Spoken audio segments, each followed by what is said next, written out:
Shalom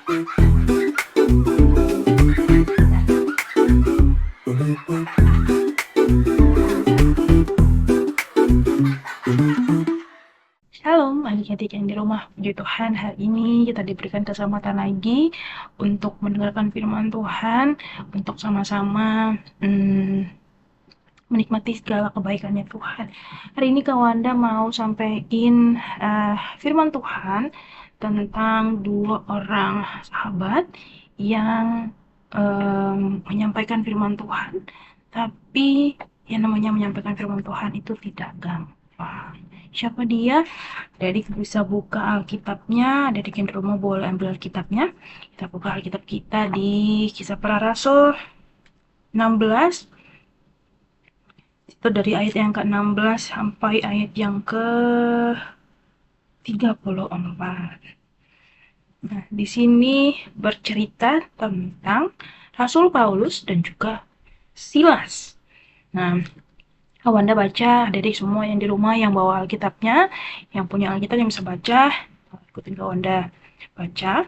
Pada suatu kali ketika kami pergi ke tempat sembahyang itu, kami bertemu dengan seorang hamba perempuan yang mempunyai roh tenung. Dengan tenungan-tenungannya, tuan-tuannya memperoleh penghasilan besar. Ia mengikuti Paulus dan kami dari belakang sambil berseru katanya, "Orang-orang ini adalah hamba Allah yang maha tinggi. Mereka memberitakan kepadamu jalan kepada keselamatan." Hal itu dilakukannya beberapa hari lamanya, tetapi ketika Paulus tidak tahan lagi akan gangguan itu, ia berpaling dan berkata kepada roh itu, "Demi nama Yesus Kristus, aku menyuruh engkau keluar dari perempuan ini." Seketika itu juga keluarlah roh itu. Kepala penjara Filipi ayat ke-19, ketika tuan-tuan perempuan itu melihat bahwa harapan mereka akan mendapat penghasilan lenyap, mereka menangkap Paulus dan Silas, lalu menyeret mereka ke pasar untuk menghadap penguasa. Setelah mereka membawa keduanya menghadap pembesar-pembesar kota itu, berkatalah mereka katanya, "Orang-orang ini mengacau kota kita ini, karena mereka orang Yahudi.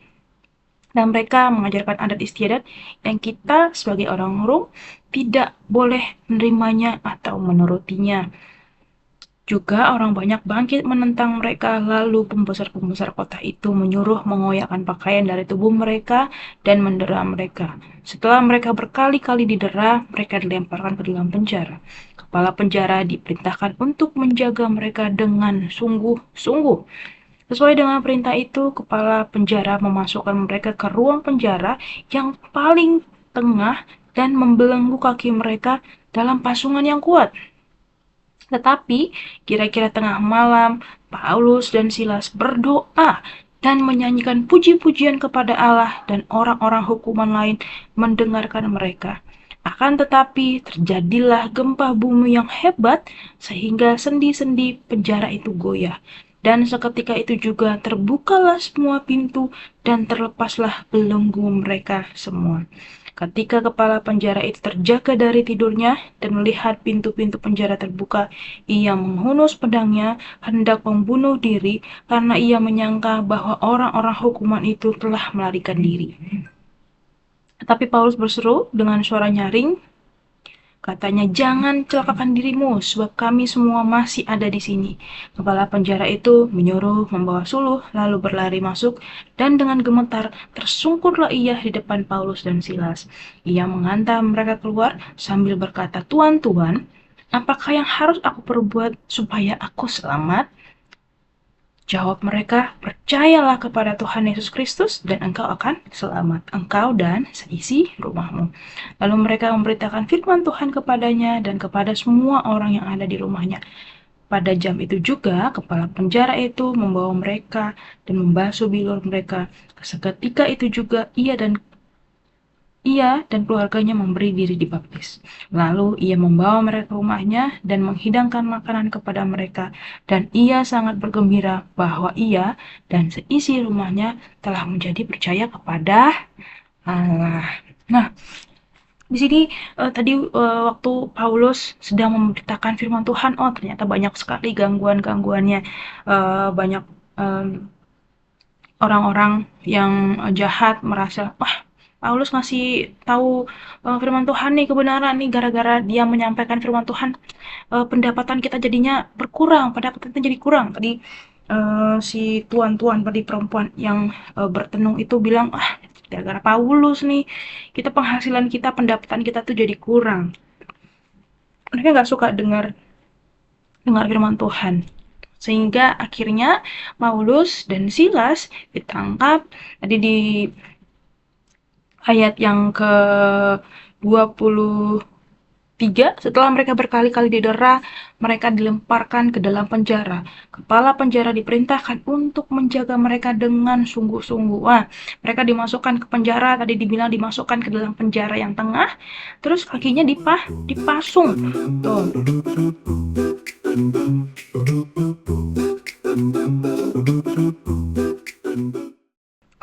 sesuai dengan perintah itu, kepada kepala penjara memasukkan mereka ke ruang penjara yang paling tengah dan membelenggu kaki mereka dalam pasungan yang kuat. Padahal kalau kita lihat tadi di bacaan firman Tuhan sebelumnya, Paulus tidak berbuat jahat.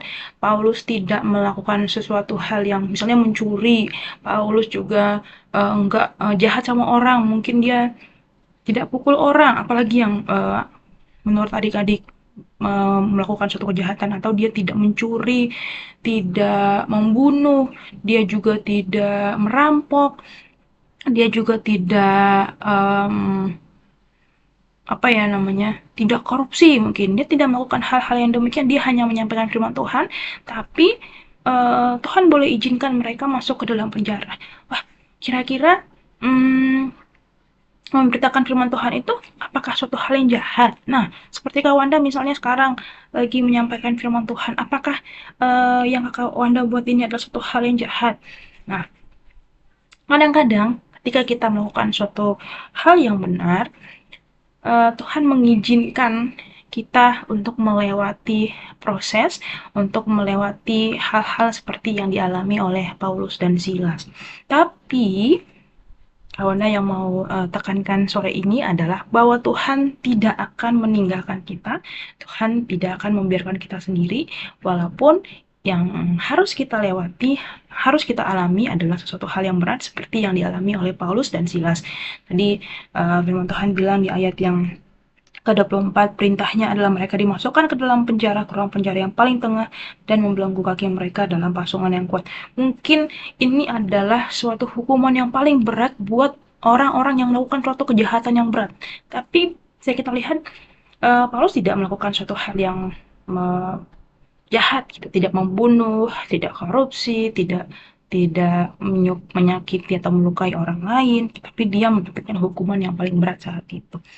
Nah, tapi yang paling menakjubkan di ayat yang ke-25, tetapi kira-kira tengah malam, Paulus dan Silas berdoa dan menyanyikan puji-pujian kepada Allah, dan orang-orang hukuman lain mendengarkan mereka.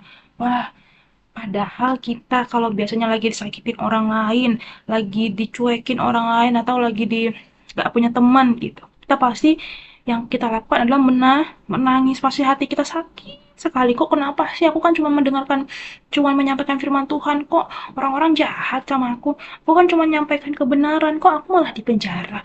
Harusnya, wajarnya Paulus dan Silas akan merasakan kesedihan, akan merasa takut, akan merasa gelisah. Tapi yang dilakukan Paulus dan Silas, dia malah berdoa dan menyanyikan puji-pujian kepada Allah. Semua orang yang ada di penjara mendengarkan puji-pujian mereka. Nah, ayat yang ke-26, akan tetapi terjadilah gempa bumi yang hebat sehingga sendi-sendi penjara itu goyah, dan seketika itu juga terbukalah semua pintu dan terlepaslah belenggu mereka semua. Nah, ketika gempa bumi dan semua sendi-sendi penjara terbuka, belenggu mereka terbuka, apakah ini kesempatan mereka untuk kabur? Apakah ini kesempatan mereka untuk pergi dan karena mereka merasa tidak bersalah, ini waktunya kita kabur nih gitu, karena kita nggak melakukan kesalahan? Tapi ternyata enggak, mereka tetap percaya kepada prosesnya Tuhan, karena mereka tahu di balik semua ini Tuhan Yesus akan dipermuliakan. Nah, ayat yang ke-7, ketika kepala penjuru itu penjara itu terjaga dari tidurnya, melihat pintu-pintu penjara terbuka, ia menghunus pedangnya, hendak membunuh diri karena ia menyangka bahwa orang-orang hukuman itu telah melarikan diri. Tetapi Paulus berseru dengan suara nyaring, katanya, "Janganlah, celakakan dirimu, sebab kami semuanya masih ada di sini." Kepala penjara itu menyuruh membawa suluh, lalu berlari masuk, dan dengan gemetar tersungkurlah ia di depan Paulus dan Silas. Dan di ayat selanjutnya disampaikan bahwa sampai kepala penjara itu melihat kemuliaan Tuhan, pembelaan Tuhan atas seluruh kehidupannya, dan dibilang bahwa kepala penjaranya dan seluruh keluarganya akhirnya percaya kepada Tuhan Yesus. Nah, adik-adik, kita juga harus percaya bahwa mungkin adik-adik di sekolah atau dimanapun adik-adik berada, kadang-kadang ketika adik-adik melakukan suatu hal yang benar, melakukan suatu hal yang sesuai dengan firman Tuhan, banyak orang yang gak suka sama kita, banyak hal yang um, um, diizinkan oleh Tuhan mungkin mendera kita, membuat kita menjadi kecil hati, atau membuat kita merasa tidak nyaman. Tapi percaya bahwa Tuhan mungkin mengizinkan proses itu terjadi kepada kita karena ada sesuatu hal yang besar di baliknya. Contohnya ini, bahwa ada orang yang harus dimenangkan dan bukan seorang saja, tapi selisih keluarganya boleh percaya dan menerima Tuhan Yesus, dan dikatakan di ayat yang 34, ia sangat bergembira bahwa ia dan seisi rumahnya telah menjadi percaya kepada Allah. Nah, banyak orang-orang di sekitar kita yang belum percaya kepada Tuhan, mungkin lewat kita menyampaikan firman Tuhan, dan mungkin lewat kita harus menderita, ada orang yang harus dimenangkan, ada orang yang harus yang akan menerima Tuhan sebagai Tuhannya, menerima Tuhan Yesus sebagai Allah dan Juru Selamatnya. Dan juga tadi mungkin bukan cuman orang-orang yang ada di rumahnya kepala penjara aja, bahkan mungkin memang tidak dijelaskan di dalam penjara, orang-orang yang mendengarkan Paulus dan Silas berdoa dan memuji Tuhan juga ada yang dimenangkan. Nah, jadi kita belajar untuk menjadi anak-anak yang mau menyaksikan kebaikan Tuhan, baik itu di dalam kesukaan, baik itu di dalam kesedihan, baik itu di dalam kecewaan, baik juga itu di dalam sesuatu hal yang tidak nyaman di dalam diri kita. Kan kita udah dengar firman Tuhan mungkin dari kelas kecil, dari kelas damai sejahtera, naik ke kelas kasih, naik ke kelas besar, kita udah dapat banyak firman Tuhan, kita udah dapat banyak pengertian tentang kebaikan Tuhan. Nah, kita harus um, memberitakannya, pasti kita harus memberitakan firman Tuhan yang kita dapat, kita harus menjadi saksi.